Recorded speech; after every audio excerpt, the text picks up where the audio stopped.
그 퀴즈 하나 설교 들어가기 퀴즈 하나 내겠습니다. 여러분 뭐 너무 쉬운 퀴즈인데 우리 민족을 배신하고 일본 편에 선 사람들, 일제 강점기 때 일본 편에 선 사람들을 세 글자로 뭐라고 하죠? 친일파. 네, 매국노 친일파. 네, 다 맞습니다.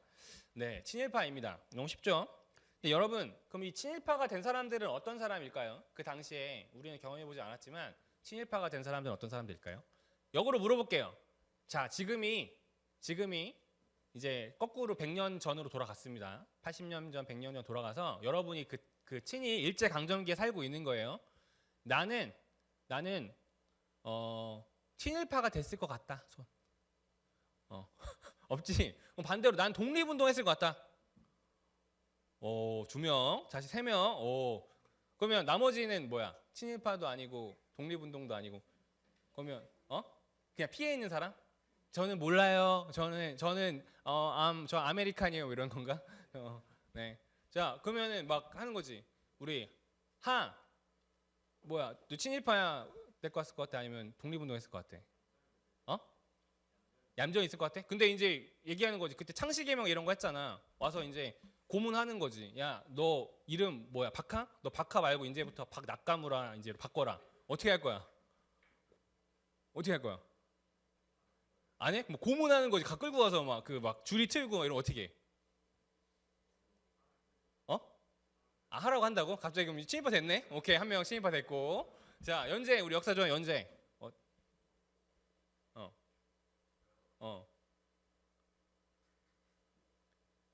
어땠을 것 같아? 그 당시에 살았다면. 도망가? 어디로 도망가? 호주로? 그 당시 그거 없어. 비행기가 없는데. 네. 막 창씨개명도 해야 되고 가서 천왕도 숭배 찬양해야 되고 해야 되는데 어떻게?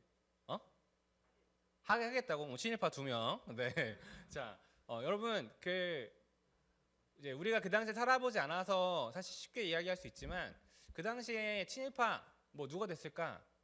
뭐 멍청하고 뭐 혹은 막 나라에 대한 애국심이 부족한 사람들, 나라 막 팔아넘기고 자기의 이익을 챙기려고 하는 사람들, 뭐 많이 못 배운 사람들, 이런 사람들이 그 당시에 친일을 했을까요? 우리가 그 당시에 생각을 대입해 보면 실은 그렇지만은 않았을 거예요. 뭐 멍청하거나 뭐 어떤 자기의 욕심이 커서 나라를 팔아먹고자 하는 목적이 있던 사람들만 친일했던 게 아니라 똑똑하고 정상적이고 보통의 일반적인 사람들도 다 그런 상황들에 있었을 겁니다. 여러분 그 중에 대표적인 인물이 하나 있어요. 어떤 인물이 있냐면 여러분 쌤들은 아마 아실 거예요. 고등학생들도 알 수 있는데 이 시 들어본 적 있어요? 국화 옆에서 한 송이의 국화꽃을 피우기에 봄부터 소쩍새는 그렇게 울었나 보다. 이 시 들어봤다? 아직 초딩들은 안 들어봤을 것 같고 네, 쌤들은 다 아시겠죠? 네, 쌤들은 언어 영역 지문에 많이 나왔으니까요. 그 다음에 이제 추천사라는 시도 있습니다. 향단아 그네줄을 밀어라 먼 바다로 배를 내어 밀듯이 향단아.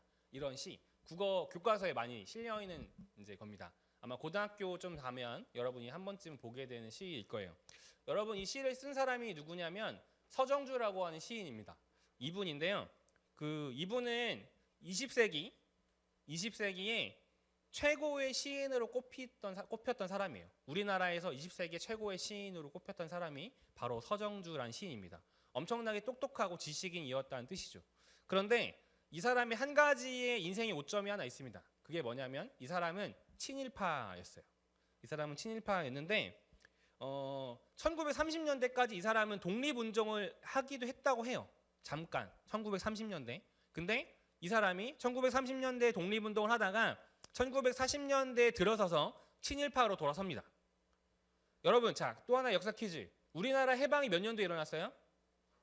45년. 1945년. 근데 이 사람이 친일파로 돌아선 게 몇 년도라고요? 40년대. 정확한 날짜, 연도는 추정할 수 없지만 1940년대 이 사람은 친일파로 돌아섰어요. 1930년대까지의 독립운동을 하다가 40년대에 들어와서 이 사람은 친일파가 된 거죠. 근데 길게는 5년, 짧게는 5년보다 미만, 2, 3년 사이에 이 사람이 친일파로 돌아선 이후에 해방을 맞게 된 거죠. 되게 좀 아이러니하지 않아요?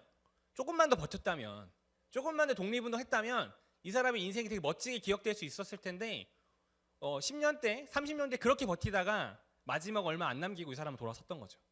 이 사람의 인생에서 가장 큰 오점은 친일파가 된 거예요. 근데 이 사람이 물은 거죠. 나중에 해방이 되고 나서 왜 친일파가 됐냐? 왜 돌아섰냐라고 물어보자 이 사람이 이렇게 이야기해요. 자기가 볼 때 나는 일본의 지배가 최소 100년은 갈 걸로 봤다. 동아시아 전쟁에서 일본이 이렇게 빨리 패망할 줄은 자기도 몰랐다. 이렇게 이야기하는 거예요.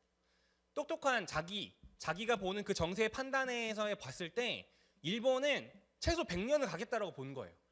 우리나라같이 힘없는 대한민국이 독립할 가능성은 희박하다. 적어도 자기가 생존하는 동안 이건 희박하다. 자기가 판단했을 때 오히려 일본이 더 오랫동안 우리나라를 지배하는 게 정상적인 흐름이겠다라고 본 거예요. 이 사람은 똑똑했거든요. 이 사람은 세계 국제 정세를 봤을 때 여러 가지 국력을 비교해 봤을 때 그게 더 올바른 선택이고 미래라고 봤어요. 그래서 그 사람은 친일로 돌아선 거죠. 여러분 그 영화 암살이라는 영화 혹시 봤나요? 좀 나온 지 좀 됐는데 이 영화에도 보면 비슷한 인물이 한 명 나옵니다. 이정재 씨가 연기한 염석전이라고 하는 인물이에요. 실존 인물을 각색한 거기도 한데 여기 나오는 염석전이라는 인물은요.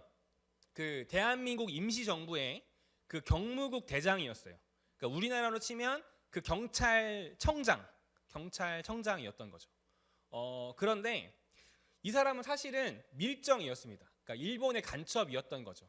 대한민국의 그 임시정부에서 경무국 대장으로 독립운동을 하는 척하지만 사실 뒤로는 그 정보들을 일본에게 흘려주는 스파이였습니다. 그런데 이 사람이 처음부터 그랬던 건 아니에요. 영화에 보면 나오는데 이 사람은 그 김구 선생님의 신임을 받아서 1911년에 손탁 호텔이라고 하는 우리나라의 호텔이 있었는데 거기에서 혼자 그 호텔에 들어가서 일본의 데라우치 총독을 암살하려고 했습니다. 혼자서 들어가서 암살하려고 해요. 근데 결국 그게 실패하고 붙잡힙니다. 그리고 그 붙잡혀서 고문을 당하다가 이 사람이 변절을 하게 됩니다. 그리고 이제 밀정이 되게 된 거죠. 그런데 여러분 이 사람이 단순히 고문을 당했기 때문에 밀정이 됐다라고 보기에는 조금 그 논리적으로 부족한 부분이 있어요. 뭐냐면 아까 우리 한은 고문당하면 바로 이름 바꾼다 그러고 연재도 고문당하면 방학 간다고 했지만 이 사람은 어떤 각오를 했냐면 혼자 들어간 거야. 혼자서 일본 총독을 죽이러 그 일본 군인이 수두룩한데 혼자 총 들고 들어간 각오가 있었던 사람인 거죠. 그럼 이 사람은 죽을 각오하고 들어간 거였거든요. 근데 그런 사람이 단순하게 고문을 당했다고 변절했다? 이렇게 보기에는 뭔가 맞지 않은 거죠. 그러면 도대체 무슨 이유가 이 사람이 갑자기 변절하게 만들었을까? 그거에 대한 그 답이 어디에 나오냐면 이 영화의 마지막 부분에 나와요. 이정재가 이렇게 하죠. 왜 배신했냐라고 물으니까 이렇게 답합니다. 몰랐으니까. 해방될 줄 몰랐으니까. 이 한 그 대사에 많은 의미가 담겨 있는 거예요. 그러니까 왜 변절을 했을까? 고문이 고통스러워서? 아니요, 그게 아니었던 거죠. 자기가 판단할 때 앞에 서정조 시인처럼 똑같이 해방은 불가능하겠다라고 했었던 그 미래에 대한 판단이 섰던 거죠. 더 이상 우리가 꿈꾸는 그런 해방이라고 하는 희망은 오지 않는다라는 판단이 서서 그는 이제 배신하게 된 겁니다. 여러분 이렇게 그 미래를 어떻게 생각하느냐에 따라서 그게 우리의 삶을 결정해요. 우리가 어떤 미래를 꿈꾸느냐에 따라서 우리의 삶의 오늘의 행동을 결정합니다. 이와 반대된 그 삶을 결정한 사람이 있습니다. 이 사람이에요. 시문이라고 하는 사람인데요. 상록수라고 하는 소설을 쓴 사람입니다. 이 사람의 배경은 앞에 말했던 서정주와는 완전히 정반대예요. 시문은 쉽게 말하면 친일파 집안에서 자란 사람입니다. 그가 이제 중국 상하이와 항저우에서 철학이랑 국문을 공부했거든요. 그만큼 똑똑한 사람이었어요. 근데 동시에 그는 친일파 집안이었습니다. 심지어 신훈 이분의 첫 번째 부인은요, 일본으로부터 후작이라고 하는 그 자기를 받은 청풍군 이해승의 누이 이혜영이었어요. 쉽게 말해서 이 사람의 와이프의 동생이 완전한 친일파인 거죠. 일본으로부터 그런 이제 그 귀족의 자기를 받은 사람이니까요. 그게 이분의 와이프였어요. 친일파 집안이죠. 그런데 그는 독립운동가가 됐습니다. 왜일까요? 이 사람이 바라본 그 미래는 서정주나 염석전이 바라본 미래와는 달랐기 때문이에요. 아니 달라야 했기 때문이에요. 그게 어디 나오냐면 이분의 대표적인 시인 그날이 오면이라는 시에 보면 나와 있습니다. 이 시에 보면 이렇게 나와요. 뭐 시가 긴데 앞부분 읽어드리면 이렇습니다. 그날이 오면은 삼각산이 일어나 더덩실 춤이라도 추고 한강물이 뒤집혀 용서슴 칠 그날이 이 목숨이 끊치기 전에 와주기만 하량이면 나는 밤하늘에 나르는 까마귀와 같이 종로의 인경을 머리로 들이받아 울리오리다.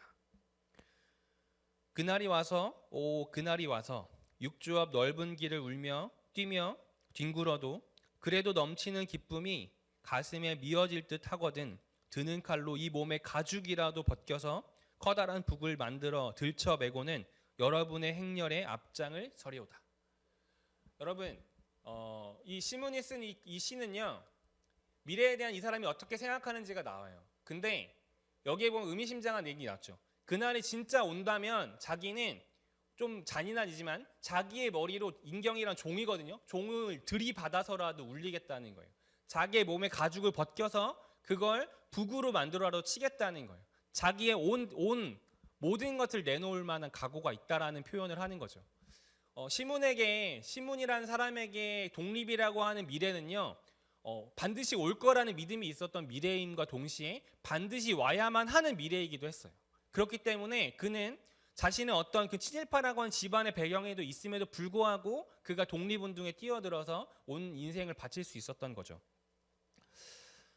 아까 말했던 서정주라고 하는 시인과 이 시문이라고 하는 이 시인의 결정적 차이는 무엇이냐면 결국에 미래를 어떻게 바라보느냐였어요. 자기가 어떤 미래를 꿈꾸느냐가 현재의 삶을 어떻게 하느냐를 결정지었다는 거죠. 여러분, 오늘의 주제는요, 그 하늘에 오르시어 전능하신 하나님 우편에 앉아 계시다가 라고 하는 고백입니다. 이 고백 어려울 수 있어요. 이 고백을 잘 생각해 보지 않았을 수 있습니다. 이 고백에 대해서 오늘 나누는데, 예수님은 40일 부활하신 뒤에 40일 동안 함께 이 땅에 사시다가 하늘로 올라가셨습니다. 목사님들과 설교를 준비하면서 이 부분에 대해서 이런 질문을 해봤습니다. 왜 예수님은 제자들과 계속 계시지 않고 굳이 하늘로 다시 올라가셨을까라는 거죠. 여러분 어떻게 생각하세요? 예수님 부활하셨어요. 우리랑 같이 계시면 되는데 왜 다시 하늘로 올라가셨을까요? 이에 대해서 이제 하이델베르크 교리 문답이라고 하는 독일의 그 전통 그 교리 문답서가 있습니다. 여기에 보면 이거에 대한 대답으로 이렇게 나와 있습니다. 질문이에요. 이렇게 서로가 대답 주고받는 거예요. 제가 질문할게요. 여러분이 대답하세요. 그리스도께서 하늘에 오르심은 우리에게 어떤 유익을 줍니까?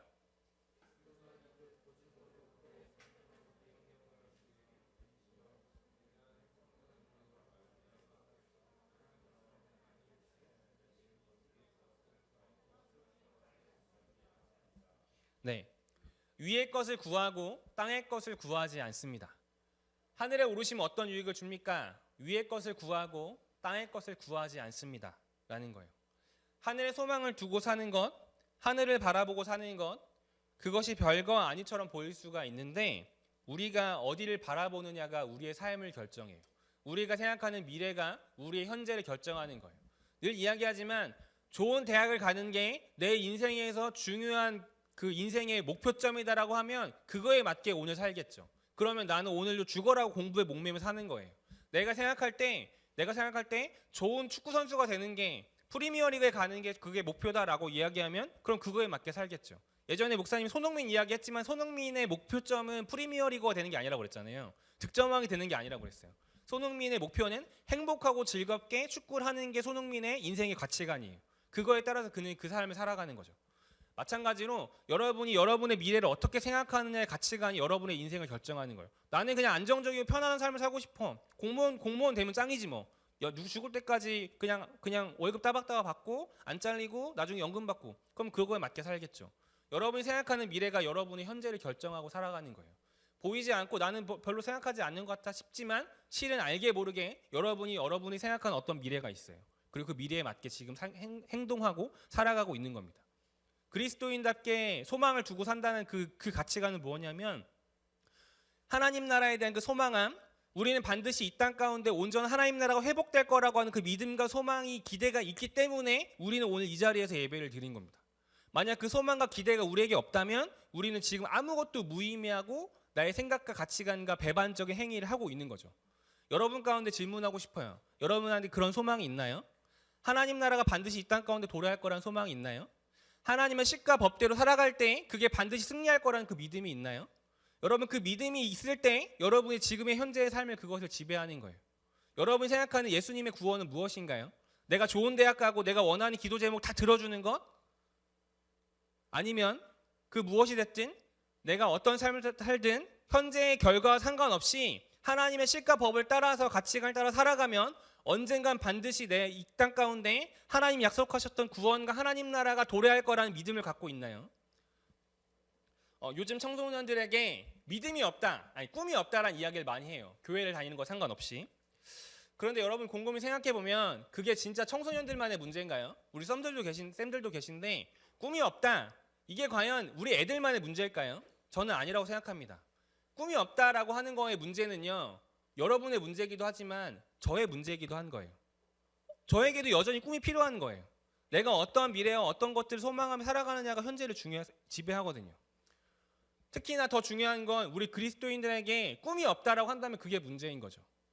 예수님을 믿지만 예수님을 믿는데 꿈이 없어, 소망이 없다면 그게 더 문제인 거죠. 여러분이 예수님을 믿는데 여러분이 믿는 예수님은 여러분의 미래를 어떻게 생각하고 그리게 만들어 주나요? 우리가 만약에 하나님에 대한 그 구원에 대한 소망이 없다면, 하나님 나라에 대한 소망이 없다면, 하나님께서 약속하신 그 미래에 대한 그 희망과 믿음이 없다면, 그러면 우리는 지금 온전하게 그리스도인답게 살아갈 수 없어요.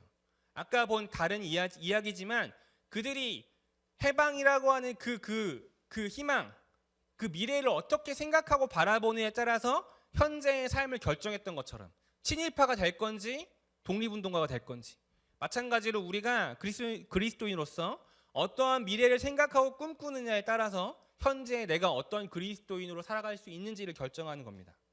오늘 목사님 설교의 제목을 땅에 발을 딛고 구름 위의 별을 볼 수 있는 사람이라고 지었습니다. 여러분, 그리스도인은 이런 사람인 거예요. 우리가 처한 현실이 있습니다. 대입도 있고 취업도 있고 친구 관계, 그리고 지금 이 어려운 대한민국이라는 현실 가운데 우리는 살아갑니다. 어찌 보면 지옥 같고 소위 말해서 헬 조선 같은 현실을 우리는 살아가요.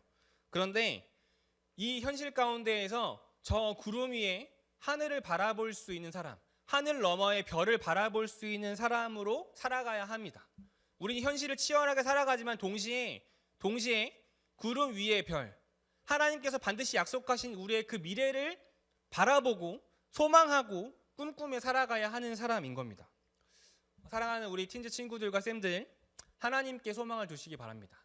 말씀 가운데에서 우리에게 어떤 미래를 약속하셨는지를 잘 묵상하고 그 가운데 여러분의 소망을 품으셨으면 좋겠습니다. 정말 우리 삶의 끝에 주님은 반드시 다시 오시고 정의로운 자를 세우고 불의한 자를 심판하실 것이며 그분을 따르는 자녀들을 참된 평안과 안식으로 우리를 인도하실 것입니다. 그 하나님 나라를 꿈꾸며 살길 바랍니다. 그 꿈이 지금 현재의 나의 공부, 나의 관계, 나의 어떤 학교 생활 전혀 무관한 것 같지만 절대 그렇지 않아요. 여러분이 그것에 소망과 꿈을 꾸고 살아갈 때 여러분은 오늘 지금 하나님 나라의 자녀답게 살아갈 수 있습니다. 내가 그걸 다 인식하지 않다 하더라도 내 안에 그거에 대한 분명한 소망함이 있다면 그것이 여러분의 삶을 이끌어 갈 겁니다. 여러분, 그래서 그럴 걸 꿈꾸면 좋겠습니다. 하나님 나라를 볼 수 있게 해달라고 기도하면 좋겠습니다. 하나님 나라가 무엇인지를 내가 깨달을 수 있게 해달라고 기도하면 좋겠습니다. 여러분, 하나님께서 반드시 약속하신 그 미래가 무엇인지를 내가 알 수 있게 해달라고 기도하면 좋겠어요. 그럴 때 그 소망이, 그 꿈이, 그 미래가 여러분의 오늘을 만들어 갈 겁니다. 그 모든 것들이 꿈속에서 의미를 찾아갈 수 있게 될 것입니다. 우리 모두에게 그런 소망함이 있기를, 그 소망함 안에서 지금 이 현실, 청소년이라고 하는 현실, 그 현실 가운데에서 하나님 나라의 자녀답게 살아가는 모두가 되기를 주님의 이름으로 축복합니다. 아멘. 이 시간 같이 주신 말씀 기억하면서 우리 찬양하도록 하겠습니다. 주께 붙들립니다라는 찬양입니다. 우리 수련회 때 불렀던 찬양이죠. 이 찬양을 고른 이유는 두 가지 이유가 있습니다. 정말 주님, 여러분의 삶이 나의 삶에 주님께 붙들리기 원합니다 라는 이유가 있고요. 또 하나는 이 찬양을 불렀을 때 여러분은 어떤 것들을 소망하고 기대하셨어요? 어떤 것들 하나님 앞에 결단하셨어요? 조금 지났지만 다시 한번 그것들을 기억하시면 좋겠습니다. 그 가운데 경험했었던 그 하나님의 은혜를, 그 가운데 보여주셨던 하나님의 나라의 비전을 여러분들이 다시 한번 꿈꾸시길 바랍니다. 그리고 그 하나님 나라의 소망을 지금 이 시간에 더 단단히 붙잡으시기를 바랍니다. 그럴 때 여러분, 그 하나님 나라의 소망함이 여러분의 오늘의 삶을 만들어 가실 겁니다. 함께 이 시간 찬양하도록 하겠습니다.